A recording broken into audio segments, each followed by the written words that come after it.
All right, guys, welcome back. Today we are also back at the junkyard again. They got a lot of different stuff in here. Look at that. Sorry, there's a little breeze, but that's actually good because I think it's 80 something degrees. But we're back with the Chrysler again, and to let you guys know, I got some great news. If you haven't seen the previous videos, we saved the Chrysler. Yep, that's right. This little guy is not getting crushed, or potentially ending up in the junkyard, or potentially ending up in the derby. We took on the challenge. We decided after all the factors. I mean, I bought it the same day I made that previous video, but you know, I took all the advice you guys said. I read all the comments and everything you guys sent, and gave me a lot more confidence that this is definitely the right thing, a good deal that we're doing. So what we're doing now is we are looking into how we can get the fuel system rigged up and how I'm going to address this. So I think after a little bit of small research, I'm probably just going to go ahead and replace the vacuum advance, because long story short, guess what engine this actually is? Yeah, it's actually a 400. It's not a 440. I thought it was a 440 because it had a stamp on the manifold, and I looked that up and I saw an eBay 440 one. They said it was listed for a Plymouth, and I was like, ooh yeah, 440. And then I decided to actually decode the VIN the right way, and long story short, going through the letters, it pulled up a 400. This little guy's a 400. Still a good motor. You know, I guess, you know, the best thing with that would be save 1 gallon of gas per mile, but you can still do some performance stuff with it. You can make it a good cruising motor. But so right now, because I already recorded a video, so I'm just gonna probably splice this one in with that one. And guys, looks like it's time to deal the reels, because looks like we got ourselves a win. What's going to happen with this car? Well, one good news already, everyone knows it's not going to end up out here. Yay, whoop-de-doo. Would it have ended up out there? To be honest, I don't know.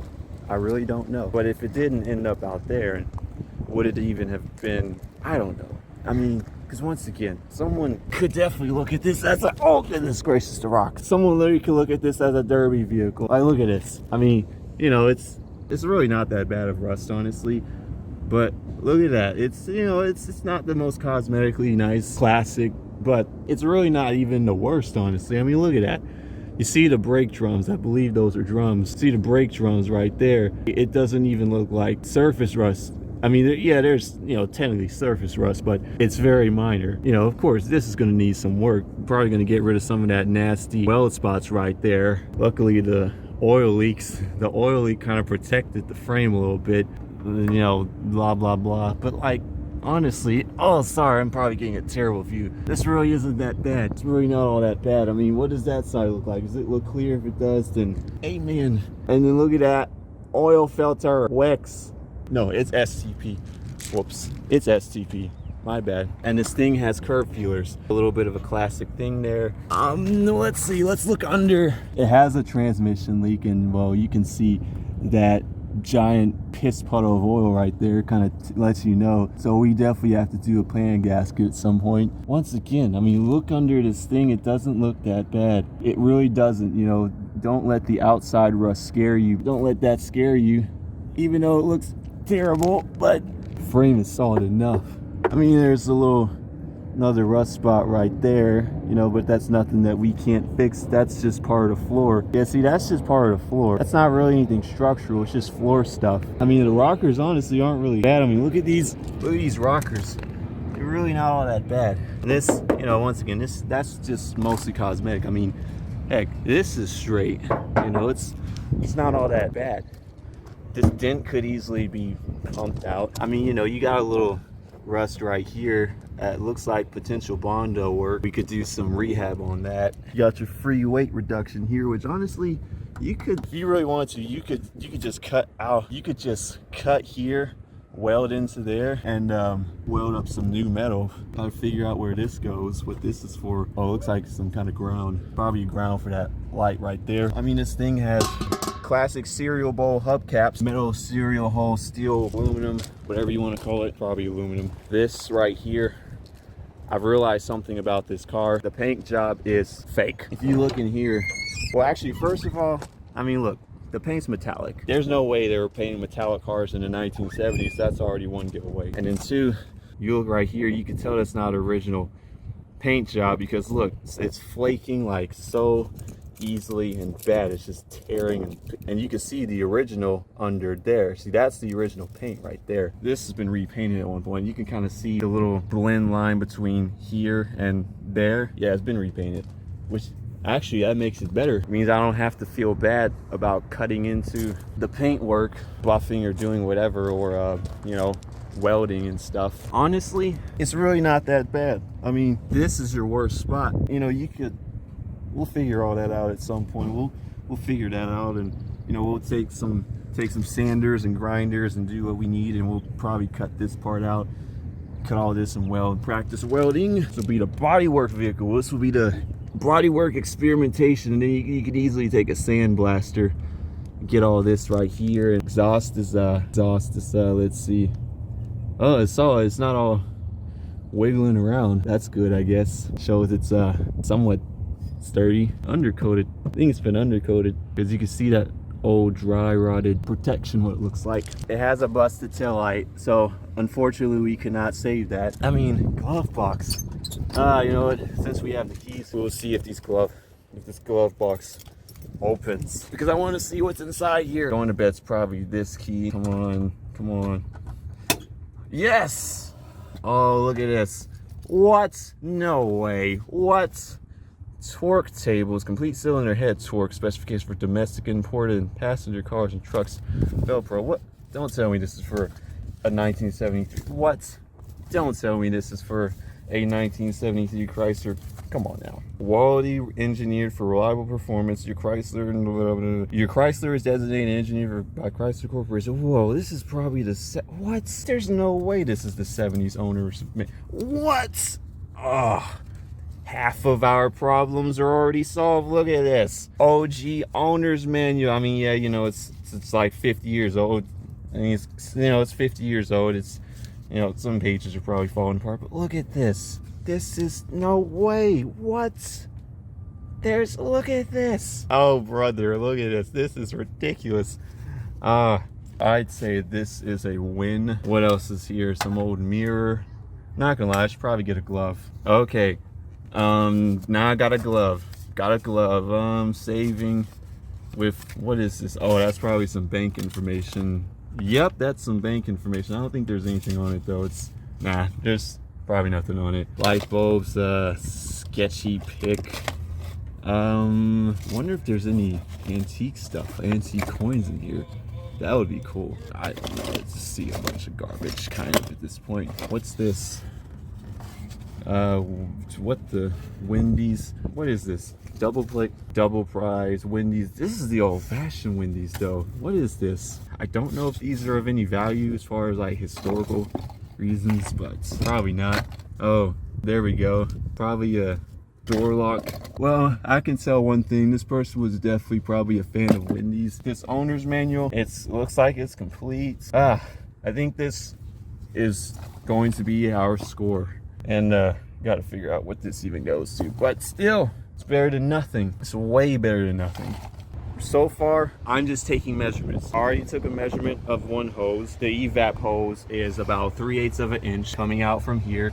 And this might not be a crucial hose as far as fuel flowing out of it, but we just want to take as many precautions as possible. We don't want to possibly have fuel blowing out while we're driving. We don't want to possibly have a fire explosion or whatever. So we just want to take all the precautionary measures to make sure we can get this guy running home safely. So let's see. I'm going to try and measure the fuel line, the one that goes into the pump, not out of the pump to the filter, and I'll see if I can get a good view. This is the fuel pump. This is what sucks the gas out of the tank and delivers it to the carburetor. So this right here is weird, trying to figure out which size this is. I think this bolt's too big. You know, the bolt's a little gummed up, so it's going to, you know, show some, oh, maybe that's actually, oh, maybe this is actually the right size. Let's see. Is it turning? Oh, I think we got the right size. Okay. So it looks like this is probably a, let's see, what size is this? What size is this?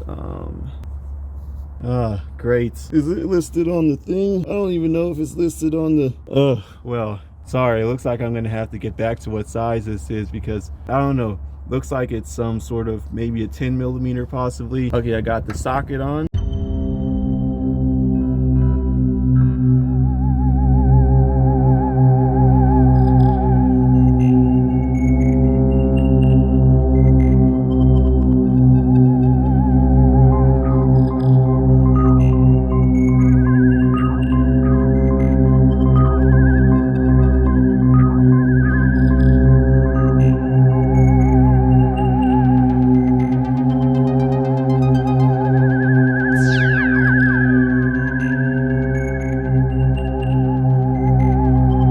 Yeah guys, I'm gonna have to come back here to get some pliers and kind of twist and squeeze that out or something, because that's just my bare hands. It's not working. But I guess either I need to muscle up or that's just the reality. But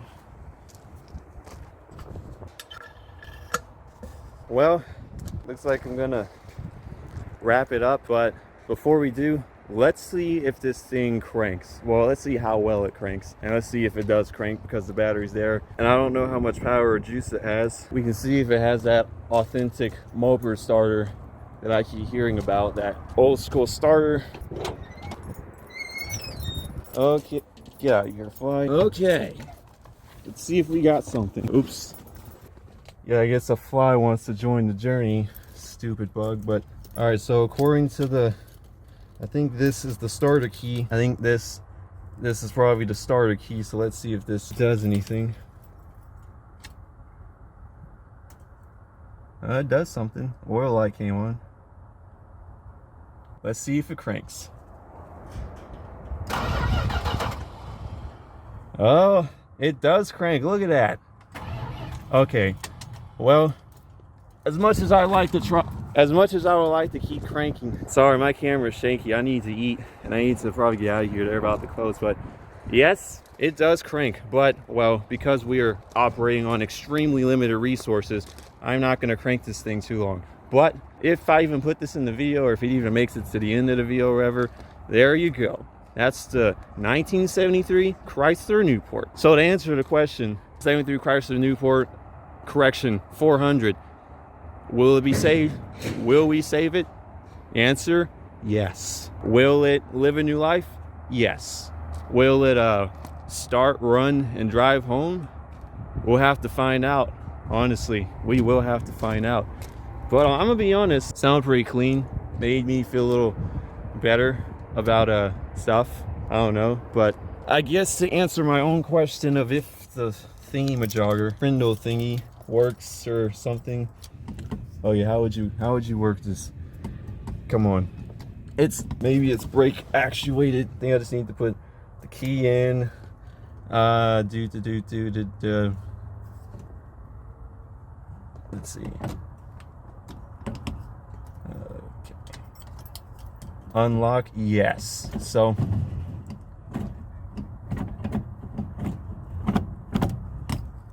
yep, it's just a safety feature. So just make sure this is, I'm trying to make sure this is actually in park. Reverse park. Inverse. Neutral. No, wait, this is drive. This is drive. This is neutral. This is reverse. I think that's park. Goodness, I hope it's park. Okay, reverse.